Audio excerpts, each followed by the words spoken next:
To the member for Wilkie. And I thank the Deputy Speaker.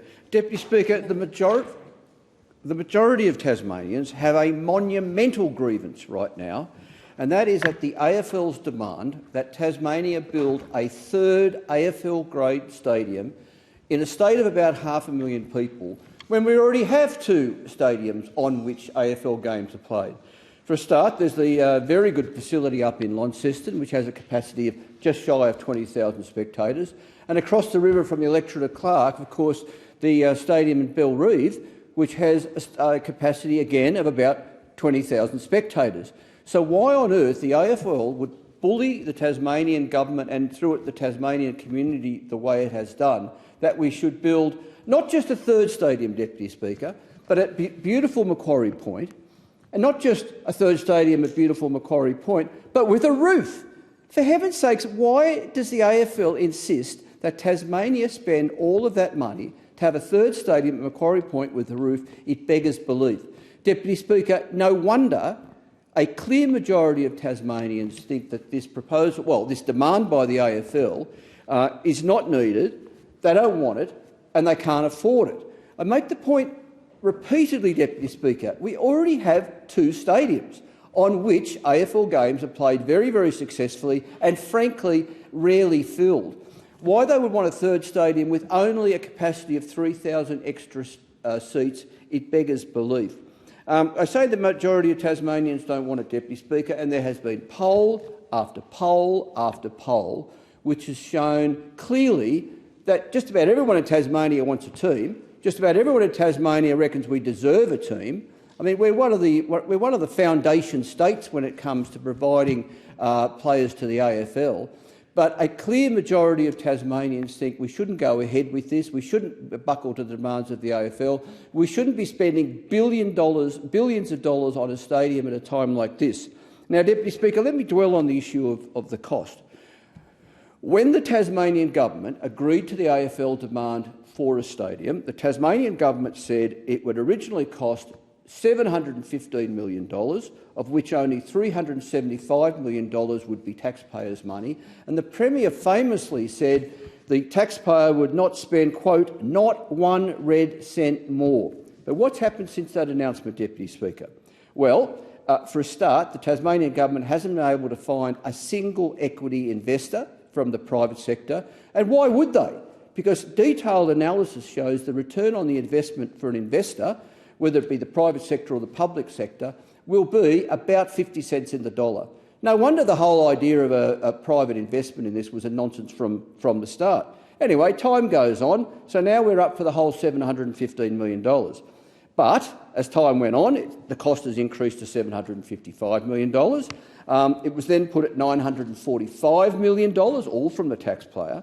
And then just recently, the Tasmanian Planning Commission has had a detailed look at this, and it puts the cost of the stadium at $1.13 billion. And when they calculate the cost of debt over a decade, the cost all to the taxpayer will be an estimated $1.8 billion. I mean, this is just going through the roof. This is in a state of 500,000 people.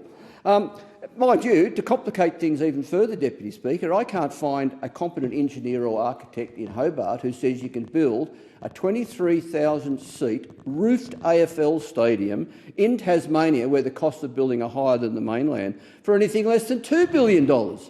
So if you add the cost of debt over 10 years, we're now looking at a total cost to the taxpayer, wait for it, about $3.5 billion, about 10 times what Tasmanian taxpayers were originally promised would be the bill to them. No wonder the majority of Tasmanians think we can't afford it, because we can't afford it. The state's broke. I mean, for a Conservative government, you'd think they would take financial management more seriously than others. But, you know, the state at the moment is heading for a forecast debt of about $14 billion over the forward estimates. And then you've got to add a couple of $1 billion for this stadium. Heaven's sakes, Deputy Speaker. Now, one of the most upsetting things in recent time was this Tasmanian Planning Commission report. Knowing that the Tasmanian Planning Commission was looking into this in some detail, Those of us who don't want the stadium thought, OK, well, finally we'll have a detailed report, common sense will break out, and the government will use it as an opportunity to reverse out of this agreement with the AFL, or to at least renegotiate the agreement with the AFL, to at least not have a roof on the stadium. That would probably save about $700 million, I'm told, by engineers and architects. But what did the Tasmanian government do on the day the report was released? The Premier thanked the Commission for their work and said that they would ignore the report. And then after a couple of days of soul-searching, the Labor opposition came out as well and thanked the Commission for its work and said they would ignore the report. That politicians know better than engineers, than architects, than professional project managers. So we're going ahead with the report, and the TPC are going ahead with the stadium, and the TPC report is being ignored. Now, we might cut the Tasmanian government some slack if they had a clean track record, that they were competent at developing projects or delivering projects, and we could have some confidence that they would do this right. But those of you who have been paying attention to the media in recent times probably have been unable to avoid the fiasco with the new Spirit of Tasmania 3 and Spirit of Tasmania 4 ferries. Let me tell you what happened with them. The cost for them was additionally put at $850 million for both vessels. It then blew out by another $94 million because the cost of steel went up and the contractor went broke, and the Tasmanian taxpayer had to pay the foreign shipyard a bailout.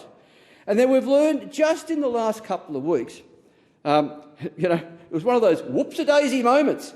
The Tasmanian government has just announced the hull's not strong enough. The hulls on both vessels need to be strengthened, and it's anyone's guess what that's going to cost. Heavens, 2 large Bass Strait ferries have got to have their hulls strengthened. What is that going to cost? For a start, they'll have to sail the ships to somewhere like Singapore. They'll have to slip them, put them in a dry dock, and replate the hull? How many hundreds of millions of dollars is that going to cost?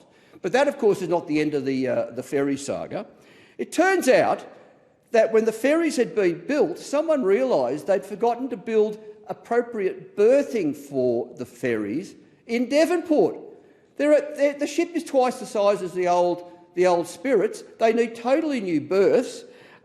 They were initially estimated, before they forgot to build them, at $90 million and to be completed by 2024.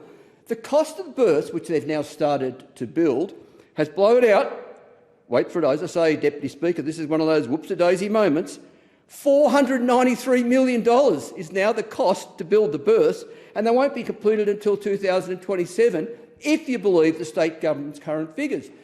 For heaven's sakes, Deputy Speaker, and this is the state government that reckons they're going to build a stadium, well, they're now saying $1.13 billion, and I reckon, and a lot of other people reckon, with the cost of debt over a decade, it's going to be more like $3.5 billion. And it's not like everything else in the state's fine. It's not like we've got nothing better to spend our dough on down in Tasmania. There are currently over 5,000 applicants on the waiting list for social housing. That's up 10% in the last 12 months. There's an estimated 600 applicants on the public housing waiting list that are entirely without housing, i.e. sleeping in a tent or in a car. That's in a state of about 500,000 people. But yet the state government thinks it's okay to spend billions of dollars to buckle to a demand from the AFL to build a third AFL stadium within sight of one of the existing AFL stadiums with an additional capacity of only 3,000 more spectators. This is just madness. And it's not just housing, Deputy Speaker, that's in strife in Tasmania. Look at health. Our elective surgery waiting list, as of August this year, is over 9,000 people out of a state of 500,000 people. That's up 11% over the last 12 months. The median wait times in Tasmania for the public dentist currently average 1,366 days. Nearly 4 years to see a dentist if you've got a toothache and you can't afford to go to the private sector. For heaven's sakes, Deputy Speaker, have we got a grievance? Yes, we've got a hell of a grievance. And I'm giving voice to a great many Tasmanians when I say, of course we want a team, but we won't be bullied by the AFL, and we won't send the state further into bankruptcy by building this ridiculous stadium that the Premier and the opposition leader, I'm sorry to say, have turned into a vanity project that they will build against the advice of all the experts, and who knows where the money's going to come from my children and their children. Thank you very much, Deputy Speaker. I thank the member.